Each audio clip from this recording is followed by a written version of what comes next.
All right, so this is gonna be like a little, I would say like a updated like pharmacy tech video, but like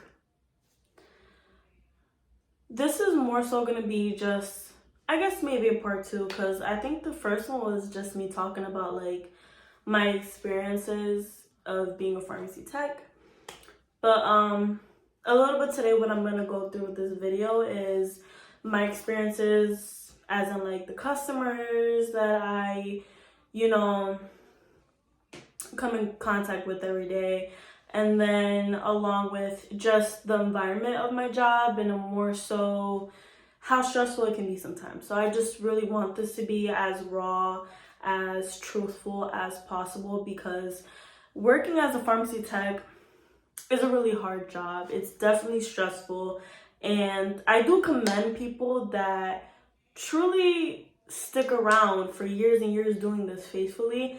I could probably maybe see myself doing this for like maybe 3 or 4 years until I decide enough is enough. But I don't really see myself working in the pharmacy tech, field for a really long time. Got my energy drink. These don't really give me energy. Am I the only one? I feel like Red Bull gives you more energy, and I think it has more sugar, because these Bang energy drinks, they don't even have sugar or calories, which I thought was kind of crazy. I was like, how? It gives me a little bit of energy, but like the crash from it kind of sucks, because like I'd be mad tired. But anyways, I suck at doing intros. Where's my intro? So if you guys are new to my channel, welcome. My name is Jocelyn, and I'm 20 years old, and I'm a pharmacy tech slash upcoming makeup artist. So there you go. That's pretty much all you need to know about me. Of just, yeah.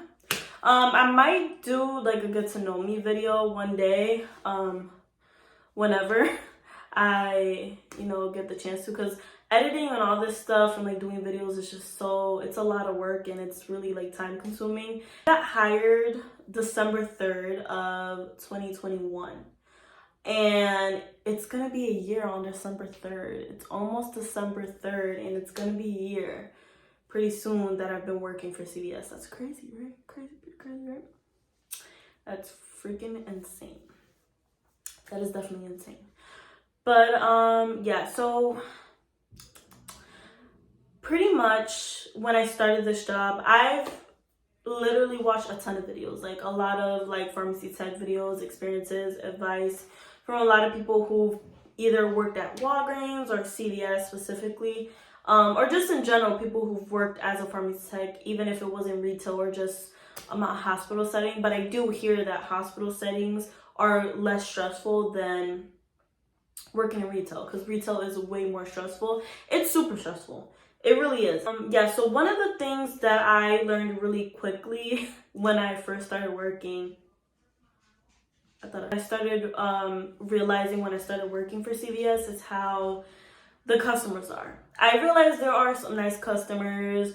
There are some people that are assholes that literally will look at you crazy and try to tell you your job and get mad at you if their doctor made a mistake. So I'm gonna give you guys a little bit of an example. So recently, I forgot what day this was. It was probably like last week, but it was really, really recent. So for example, I was on production. So I was obviously filling medication, picking up phone calls in between. So a phone call came in, I picked it up. I was like, hey, this is Jocelyn from CVS. How may I help you? It was this really nice lady, but then she kind of gave me attitude. I was like, hi, how are you doing? I was like, I'm doing good. But then she gave me attitude right after. I was like, okay, whatever. Change the mood really quick, okay. Gave me her date of birth, gave me her name, and all that good stuff. I was letting her explain what was wrong. So her thing was that her calcium, chewable tablets is what she always gets. So she was worried and concerned about her calcium chewable tablets, right?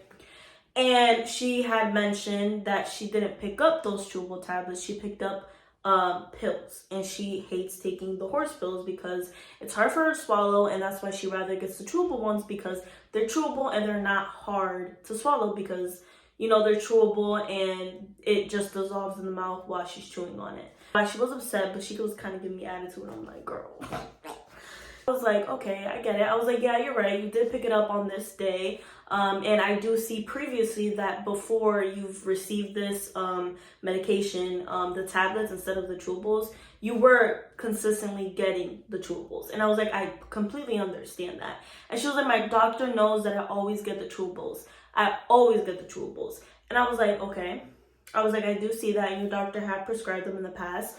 But I also pointed out to her that your doctor probably made a mistake, because it's the same doctor that's prescribed you these calcium tablets, chewable tablets, for a while now. And it looks like he might have accidentally prescribed you these tablets instead of the chewables. And she was like, no, my doctor would never do that. Like, he always knows I get the chewables. He knows already. He knows me already. And I'm like, I do understand that completely, but there's really nothing I can do. I feel like you should call your doctor, definitely speak to him, and have him send a new script for the calcium chewable tablets, because the other script that we have for those tablets, it's inactive. It's not active. So we do need a new script for it. I just can't give you the chewable tablets without a script for it. And then she kind of was giving me attitude, but at this point it was just really repetitive and I wasn't letting her speak. And I really wasn't rude. I was like, ma'am, I totally understand that you're upset. I get that. But there's really nothing truly I can do. We can go back and forth on the phone for, an hour or whatever. But at the end of the day, your doctor made that mistake. That's not our fault. That's not our problem. And we really have no control. Once a doctor makes a mistake prescribing you the incorrect prescription that they know that you usually get, it's really their fault. And you are going to have to consult to your doctor and tell them that if they can send you a new script for the calcium tablets, because for the reason that you were explaining to me. And she was like, no, it's okay. She's like, I get it. She's like, thank you so much for your help, and I'll definitely talk to my doctor. I was like, brilliant. That's great. So when you talk to your doctor, this should be corrected, and you should be getting the correct calcium chewable tablets that you usually get, especially the flavor that she prefers.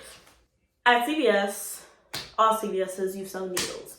A lot of crackheads, a lot of drug addicts buy needles.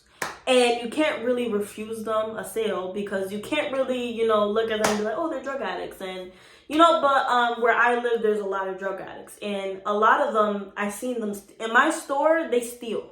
There's a lot of stealing. There's a lot of people there was one time a guy brought a gun to my job. Nobody knew, but I was like, wow, that's crazy. People steal. But yeah, there was one time this female, right? She wanted a 13 gauge needle. And a 30 gauge needle. And we had, I think, a 31 gauge. And she specifically prefers the 30 gauge. But I guess she was pissed off that we had the 31 gauge. And I was at the register. I was at pickup. I was assigned to pick up that day. And I helped her out. And she was like, can I get a pack of syringes? And I was like, yeah. I was like, what size? And she's like, do you guys have a 30 gauge? And I was like, let me see what we have. Just give me one moment. So I went to check, and the only box that we had was the 31 gauge. And I noticed that the box next to it was the 30 gauge, what she wanted, but it was empty. So I had to throw the box away. So I showed her the box. So I was like, hey, so we actually ran out of the 30 gauge. Someone took the last bag. So the only one that we really have that I can sell to you is the 31 gauge. And she was like, she literally rolled her eyes up. Like, I was like, but, yeah, and then she gave me attitude. She was like, are you serious?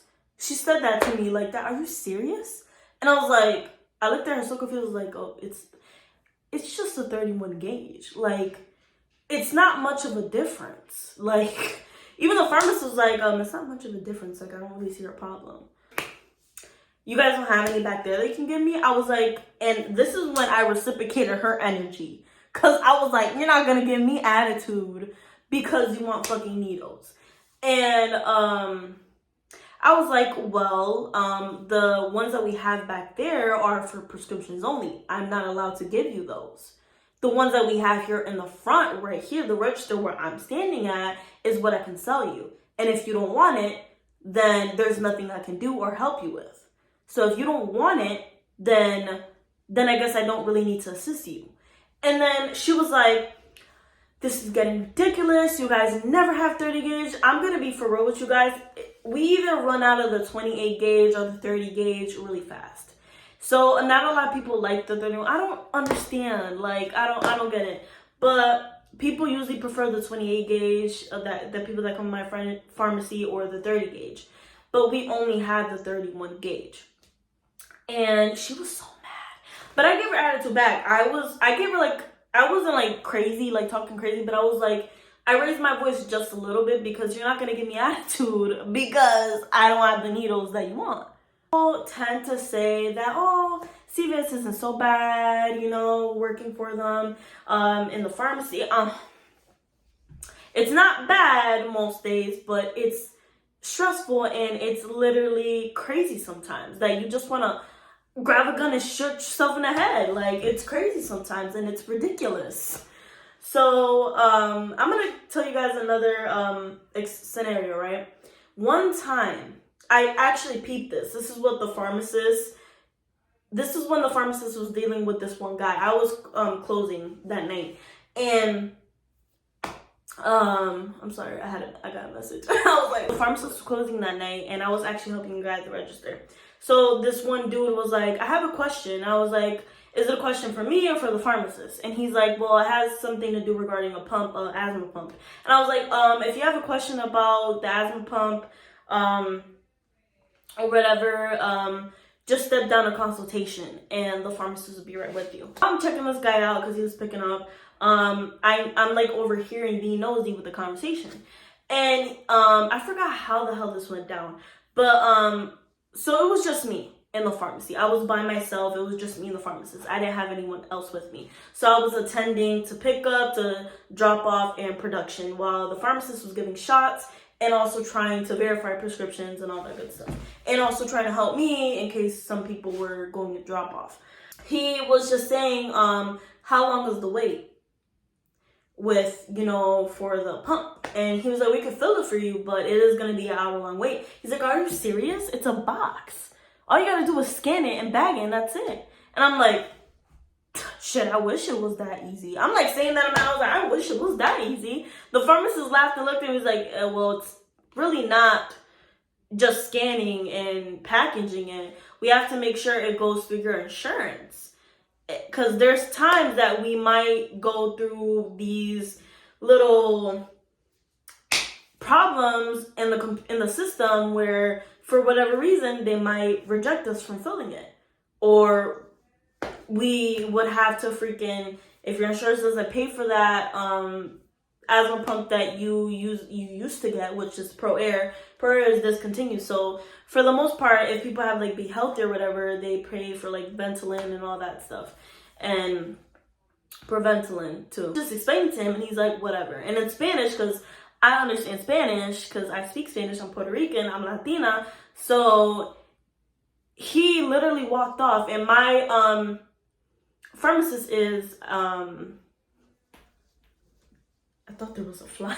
My pharmacist, he's actually Chinese. So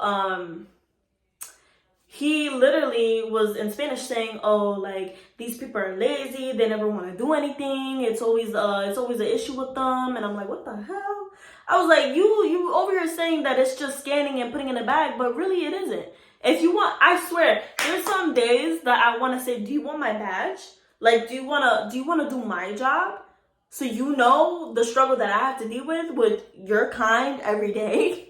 As a pharmacy tech, you don't notice or realize how stressful of a job it is and how mentally draining it is when you work in the medical field, or it's the same. Like, literally being a pharmacy tech is just like being in the medical field. It's a part of the medical field, because at the end of the day, even nurses have trouble time really dealing with patients because they give them a hard time. And anything involving the medical field is very draining mentally and physically. It takes a toll on you. And people don't understand that until they work in the medical field. And then they're like, oh, wow,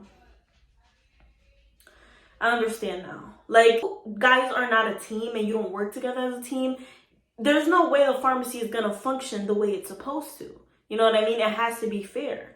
And that's something that is important when you work as a pharmacy tech, is make sure you like your team.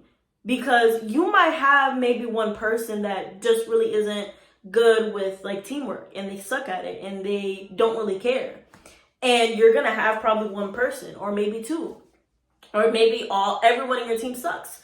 You know what I mean? So you have to learn how to really adapt into certain environments where, especially if you're forced to be in an environment where it's work related. You know what I mean? You have to kind of adapt to the energy and just suck it up. You know what I mean? Because anywhere you work at, you're not going to like one person and you might have to work with them. That's something that I've learned when working at my job, because there's some people at my job that don't like to work. They really don't. And they always talk crap about people. They're fake most of the time. But I feel like for the most part, I have a good team. There's just certain people that are really fake and they talk too much crap. So, yeah. But for the most part, I have a good team. I just personally feel like I have to adapt. Like, I don't want to leave because, for one, I'm scared that if I transfer, then, like, I won't. But what if I don't like it over there? You know what I mean? But I actually really do like it. I just feel like it's very stressful on days where I have to work with people that are scheduled to work the day that I'm working, who don't really like to be a team. They like to just be lazy and not do work. And that's kind of the type of people I have at my job. And it's stressful, but I have to suck it up and just move along my day, because at the end of the day, I'm not here to make friends. I just want to do my job, make my money, and go home. My advice is, if you really want to be a pharmacy tech or do anything as a profession that you're interested in, that you want to do as a career, and you want to retire in it, or if you just want to do it temporarily, whatever, that's totally fine. But just keep in mind that you're going to come across people that you may not really get along with. And sometimes you may have to work with them, but you're going to have to be an adult, be civil, and just keep it moving. You know what I mean? So that's something that I would give my advice to anyone who wants to be a pharmacy tech. Just make sure it's what you want to do, because once you get into like this field, it's really stressful, it's mentally draining, and it can really take a toll on you. And sometimes the customers can get to you. In the beginning, they used to get to me and I used to feel like shit. But honestly, I've kind of grown tough skin because of my job, because the people that I've encountered were freaking assholes. And there's people who've threatened my coworkers. I've never gotten threatened, but I've had someone call me a bitch though. And stuff. I had people cuss me out in Spanish, and I'm just laughing. You learn to laugh, to definitely laugh it off, because they honestly, you gotta think about it. These people are sick. Some people don't really have family to care for them, and I think it's really sad. And I do feel bad because some of these people, they don't have anyone to take care of them, and I think it's messed up. And there's like a blind patient who I really feel bad, because there's times that, you know, on the pin pad, he has to answer certain questions that it'll ask based on like what it pops up on my side on the register. And I have to help him, you know, answering it, because he can't see. And I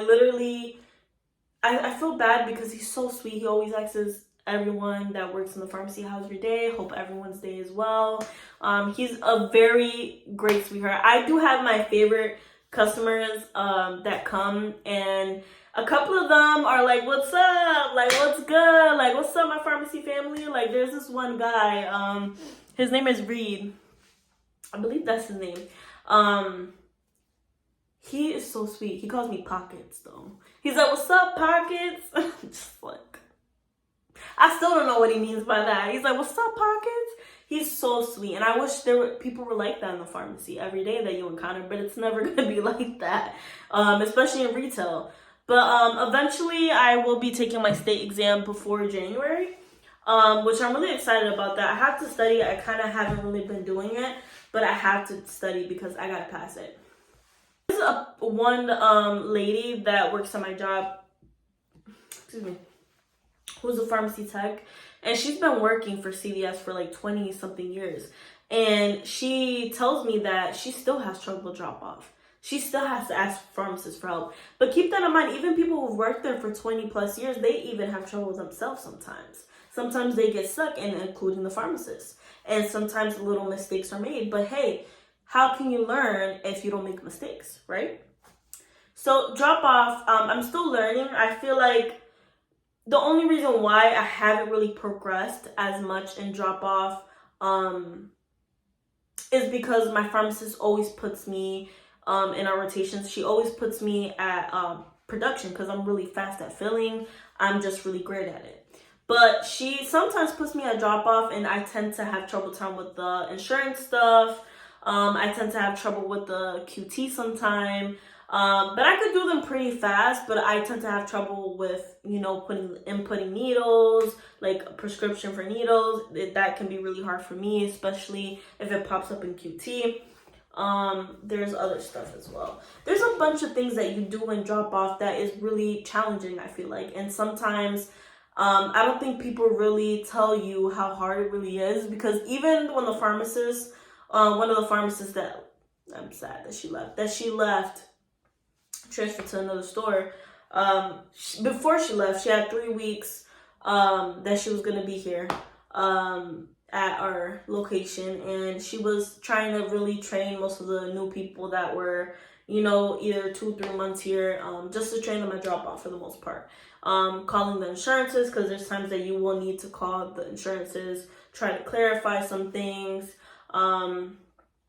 It is hard, it's a lot, but it's one thing that you have to really, really practice and really be there to really learn. If you really want to work at a hospital, make sure that you get your your pharmacy state license, and then get nationally certified. I'm not sure if you have to necessarily be nationally certified to work at a hospital, but if you do, which I'm pretty sure you do, but I don't know, it might vary in state, because I know it's different in different states. But at least in my state, I do believe that you have to be nationally certified in order to work at a hospital instead of retail.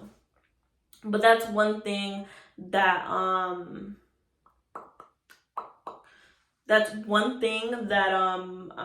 I want to do, because I really want to work at a hospital setting. But when it comes to like calculating and all that, because you will have to do some math, I suck at math, so I always have to ask for help. But I've picked up really fast on some things, like how many boxes for like to give like patients if they have like a quantity. Like for example, with Lantus, it's 4 times 3 mLs, I believe. And the box of Lantus, right?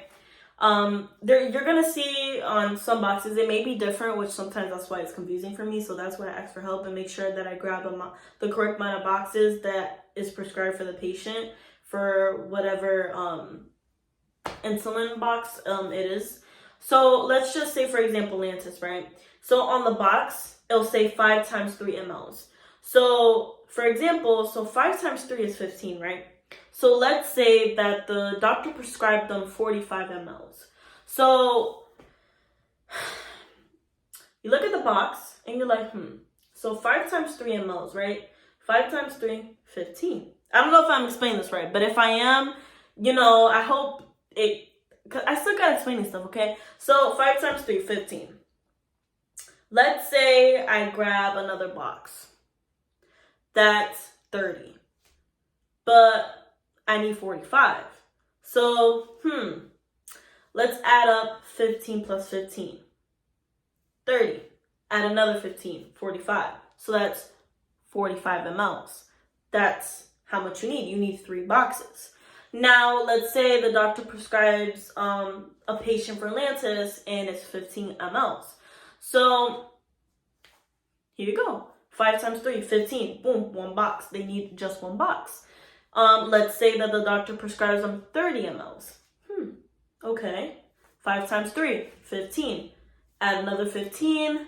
Let's say 15 plus 15, 30. Boom, 2 boxes. That's kind of how I do it. I hope that I explained that kind of good and it didn't come out like because I suck at explaining stuff. But hopefully that's a good example, especially if you see like a medication for a patient that comes up for the Lantus box.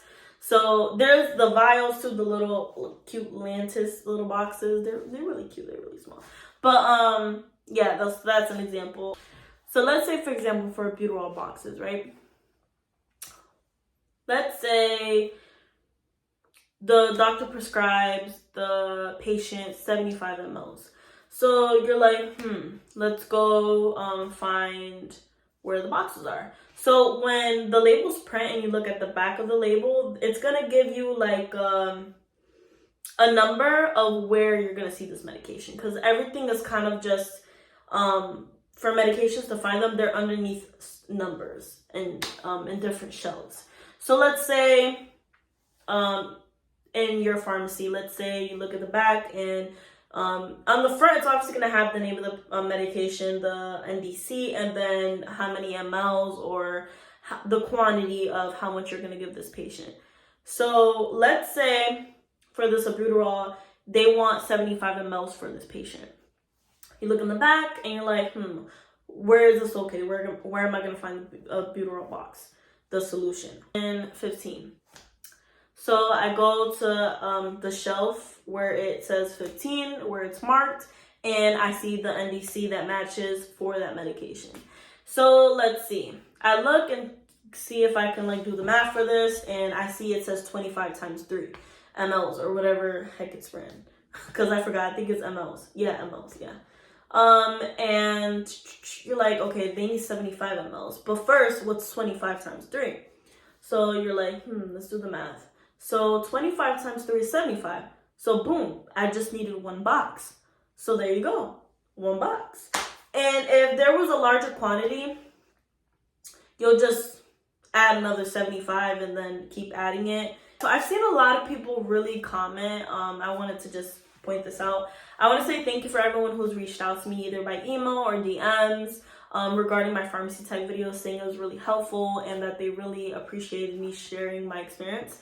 I just personally want to say thank you guys for taking the time out of your day to watch my video and messaging me, telling me how helpful I was and how much my video really helped you. I do truly appreciate it, and I really thank everyone for watching and really, giving me feedback on how I explained things or what I said that really either inspired them or really helped them get a bit of an understanding of CVS and what they could expect. But feel free to message me if you have any questions, truly, because I'm here if you guys have any questions. I might not respond right away, but I'll try to definitely respond to you as soon as I can. But like I had said on my previous videos, I will link my socials that you can follow me at. If you want to DM me or email me, you are more than welcome to. I would definitely get a hold of you if you have any questions for me. I'll get back to you as soon as possible. Thank you guys so much for watching this video. It is a bit long. I feel like this is probably a bit longer than the first video I made, but I hope it was helpful in some way. I kind of suck at explaining stuff, but I hope it did something, So thank you guys so much for watching. Give this video a thumbs up. Comment down below for any suggestions you guys actually want me to do regarding like pharmacy tech. If you guys want to see vlogs, following me around at my job, I'll see if I could do a video like that. Or if you just want me to do more so like a Q&A video with regarding pharmacy. If you just have any ideas you want to give me, put them in the comments down below and I'll try to do those videos when I can, and I'll take those into considerations, write them down. Thank you guys for watching. I'm gonna end it right here. And yeah, bye guys.